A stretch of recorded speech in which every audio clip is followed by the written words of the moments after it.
Hey everyone, welcome back to Corporate Decoder, the place where we decode the confusing and exciting world of business, one filing at a time. Today we're looking at Howmet Aerospace, and let's just say there's a bit of a shake-up happening, and it's not exactly a rocket launch we're reporting on. This report is a current report filed on Form 8K. Think of it as a company's way of telling the public about important events that happen between their bigger, more regular financial updates. It's like getting a breaking news alert for corporate happenings.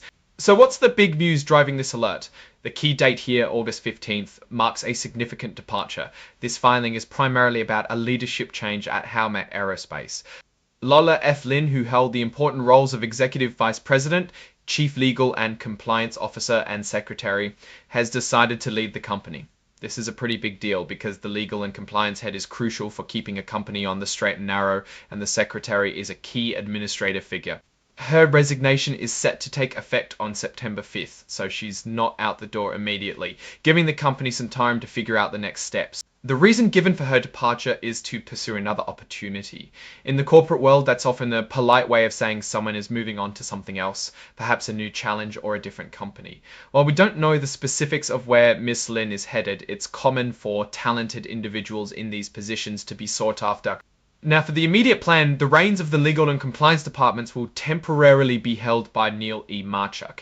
He's already an executive vice president and the chief administrative officer, so he's part of the senior leadership team. This shows that the company replacement, it's a common strategy to ensure business continues without interruption during such transitions.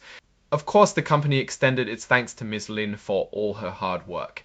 It's standard practice to express appreciation for outgoing executives, and it marks the end of her tenure with Howmet Aerospace. Now let's touch on a few bits of standard information that are in every filing like this. This section details the company's registered securities.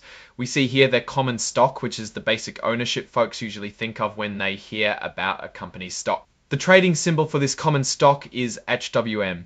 This is the ticker symbol you'd use to find the company's stock on the stock market. And importantly, their common stock is traded on the New York Stock Exchange, one of the biggest and most prestigious stock markets in the world. This tells us Howmet Aerospace is a publicly traded company of significant size. They also have another type of stock called $3,005 cumulative preferred stock.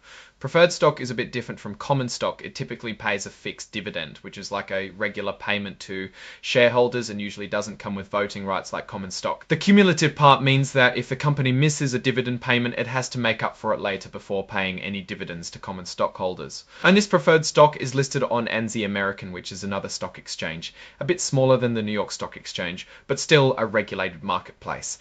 The filing also asks if Howmet Aerospace is considered an emerging growth company. These are typically companies with less than a certain amount of annual revenue, and they get to follow some slightly different regulatory rules. In this case, the box is unchecked, meaning they are not considered an emerging growth company. This implies they are a more established player in the market.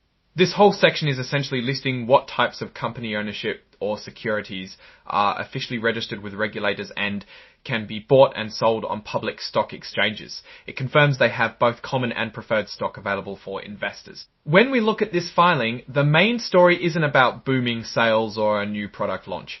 It's fundamentally about a change at the top in a critical function, legal and compliance.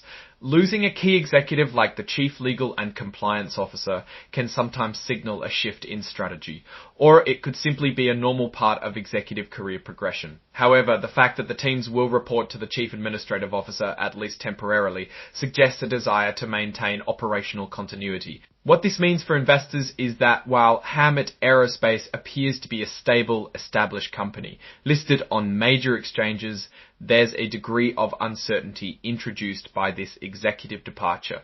Companies rely on their legal and compliance leadership to navigate complex regulations, manage risks, and ensure ethical operations.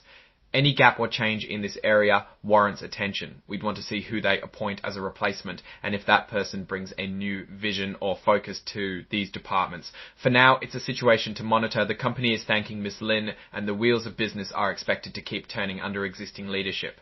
Alright, that's our quick decode of this Howmet Aerospace filing. What's your take on this executive move? Does it signal anything significant to you? Let us know your thoughts in the comments below. If you found this breakdown helpful, please give this video a thumbs up and subscribe to Corporate Decoder for more insights like this. And don't forget to join our Discord community for more in-depth discussions. The link is in the description. Thanks for watching, and we'll see you on the next decode.